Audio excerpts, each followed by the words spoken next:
Hello guys, welcome to movie junk YouTube channel. ಇವತ್ತು ನಾವು ನಿಮಗೆ ಎಕ್ಸ್ಪ್ಲೈನ್ ಮಾಡೋಕೆ ಹೊರಟಿರೋ ಮೂವಿ ಪಾರ್ಕಿಂಗ್. ಇದನ್ನ ರಾಮ್ ಕುಮಾರ್ ಬಾಲಕೃಷ್ಣನ್ ಅವರು ಡೈರೆಕ್ಟ್ ಮಾಡಿದ್ರೆ ಲೀಡ್ ರೋಲ್ ನಲ್ಲಿ ಹರೀಶ್ ಕಲ್ಯಾಣ್, ಎಂ.ಎಸ್. ಭಾಸ್ಕರ್ ಹಾಗೂ ಇಂದೂಜಾ ರವಿಚಂದ್ರನ್ ಅವರು ಕಾಣಿಸ್ಕೊಂಡಿದ್ದಾರೆ. ಈಗ ಕಥೆಗೆ ಬರೋಣ. ಈಶ್ವರ್ ಒಬ್ಬ ಸಾಧಾರಣ IT ಎಂಪ್ಲಾಯ್. ಅವನ ಆಫೀಸ್ಗೆ ಹತ್ರ ಆಗೋ ಥರ ಮನೆ ಹುಡುಕ್ತಾ ಇರ್ತಾನೆ. ಅವನಿಗೆ ಬೇಕಾಗಿರೋ ಥರನೇ ಒಂದು ಬಾಡಿಗೆ ಮನೆ ಕೂಡ ಸಿಗತ್ತೆ. ಅವನು ಅವನ ಹೆಂಡತಿ ಆ ಮನೆಯ ಫಸ್ಟ್ ಫ್ಲೋರ್ಗೆ ಬಾಡಿಗೆಗೆ ಬರ್ತಾರೆ. ಅದೇ ಬಿಲ್ಡಿಂಗ್ನ ಗ್ರೌಂಡ್ ಫ್ಲೋರ್ನಲ್ಲಿ ಕುಂಡ್ರತೂರ್ ಗ್ರಾಮ ಪಂಚಾಯಿತಿಯಲ್ಲಿ ನಿಷ್ಠಾವಂತಿಕೆಯಿಂದ ಕೆಲಸ ಮಾಡ್ತಿರುವಂಥ ಇಳಂಪರುತಿ, ಅವನ ಹೆಂಡತಿ ಸೆಲ್ವಿ ಹಾಗೆ ಮಗಳು ಅಪರ್ಣ ಇರ್ತಾರೆ. ಇಳಂಪರುತಿ ಒಬ್ಬ ಓಲ್ಡ್ ಫ್ಯಾಷನ್ಡ್ ಹಾಗೆ ಜುಗ್ಗ. ಹೆಂಡತಿ ಮಕ್ಕಳಿಗೆ ಏನು ಆಸೆ ಆಕಾಂಕ್ಷೆಗಳಿರುತ್ತೆ ಅನ್ನೋದ್ರ ಬಗ್ಗೆ ತಲೆ ಕೆಡಿಸ್ಕೊಳ್ದೇ ಇರುವಂಥ ಒಬ್ಬ ವ್ಯಕ್ತಿಯಾಗಿರ್ತಾನೆ. ಇದಕ್ಕೆ ವಿರುದ್ಧವಾಗಿ ಈಶ್ವರ್ ಹೆಂಡತಿ ಆಶಿಕಾಗೆ ಒಬ್ಬ ಕೇರಿಂಗ್ ಹಸ್ಬೆಂಡ್ ಆಗಿರ್ತಾನೆ. ಈಶ್ವರ್ ಹೆಂಡತಿ ಪ್ರೆಗ್ನೆಂಟ್ ಆದ ಕಾರಣ ಟ್ರಾವೆಲ್ ಮಾಡೋಕೆ ಈಸಿ ಆಗಲಿ ಅಂತ ಒಂದು ಕಾರ್ ತಗೋತಾನೆ. ಆದರೆ ಇಲ್ಲಿ ಇಳಂಪರುತಿ ಕಳೆದ 10 ವರ್ಷದಿಂದ ಪಾರ್ಕಿಂಗ್ ಸ್ಪೇಸ್ ಒಬ್ಬನೇ ಯೂಸ್ ಮಾಡ್ತಿರ್ತಾನೆ.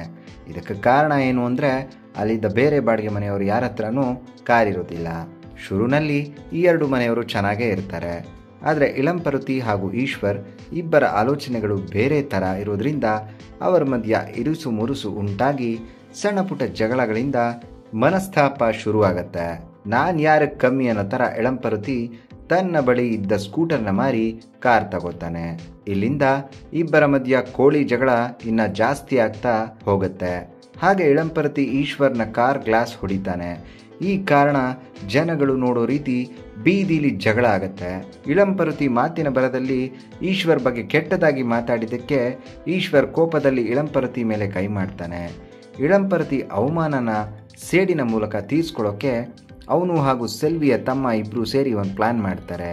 ಏನಂದರೆ ಈಶ್ವರ್ ವಿರುದ್ಧ ಅಪರ್ಣ ಮೇಲೆ ಹರಾಸ್ಮೆಂಟ್ನ ಸುಳ್ಳು ಕೇಸ್ ಹಾಕ್ತಾನೆ.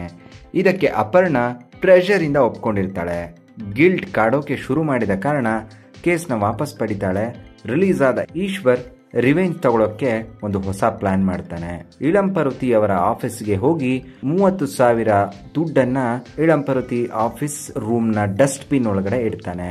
ಅದಾದ ಮೇಲೆ ಲೋಕಾಯುಕ್ತದಂತ ಇಲಾಖೆಗೆ ಅವನೇ ಮಾಹಿತಿ ಕೊಡ್ತಾನೆ. ಆ ಇಲಾಖೆಯವರು ದಾಳಿ ಮಾಡಿದಾಗ ಇಳಂಪರುತಿ ಆಫೀಸ್ನಲ್ಲಿ 30,000 ರೆಡ್ ಹ್ಯಾಂಡ್ ಆಗಿ ಸಿಗಾಕೊಳ್ಳುತ್ತೆ. ಆವಾಗ ಇಳಂಪರುತಿ ಸಸ್ಪೆಂಡ್ ಆಗ್ತಾನೆ.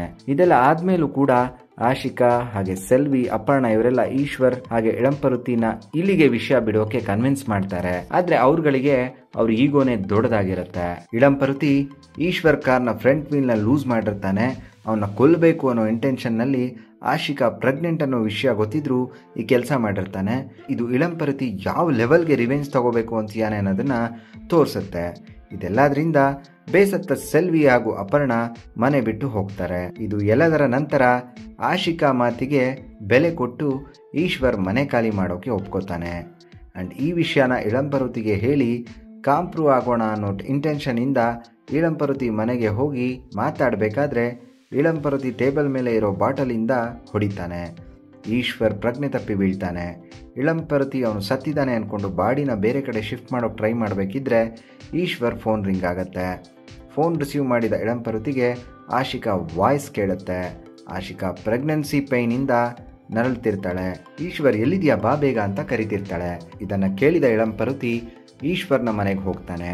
ಅಂಡ್ ಆಶಿಕಾ ನೋಡಿ ಏನು ಮಾಡಬೇಕು ಅನ್ನೋದು ಗೊತ್ತಾಗದೆ ರಿಟರ್ನ್ ಮನೆಗೆ ಬರ್ತಾನೆ.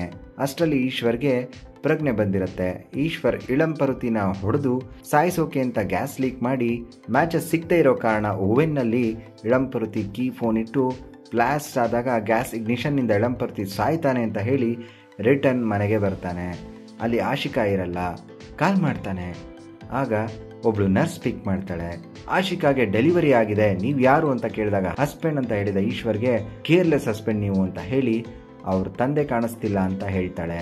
ಅವಾಗ ಇಳಂಪರುತಿನೇ ಆಶಿಕಾನ ಹಾಸ್ಪಿಟಲೈಸ್ಡ್ ಮಾಡಿರೋದು ಅನ್ನೋದು ಅರ್ಥ ಮಾಡಿಕೊಂಡು ಟೈಮ್ ಮೀರೋ ಅಷ್ಟರಲ್ಲಿ ಬಿಲ್ಡಿಂಗ್ನ ಕರೆಂಟ್ ಸಪ್ಲೈನ ಆಫ್ ಮಾಡ್ತಾನೆ.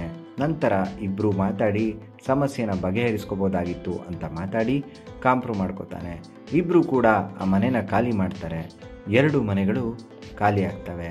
ಮತ್ತೆ ಈಶ್ವರ್ ಮನೆ ಕೊಡಿಸಿದ್ದ ಬ್ರೋಕರ್ ಹೊಸ ಬಾಡಿಗೆದಾರರನ್ನ ಹುಡ್ಕೋಕೆ ಶುರು ಮಾಡ್ತಾನೆ. ಅಂಡ್ ಕತೆ ಇಲ್ಲಿಗೆ ಮುಗಿಯುತ್ತೆ.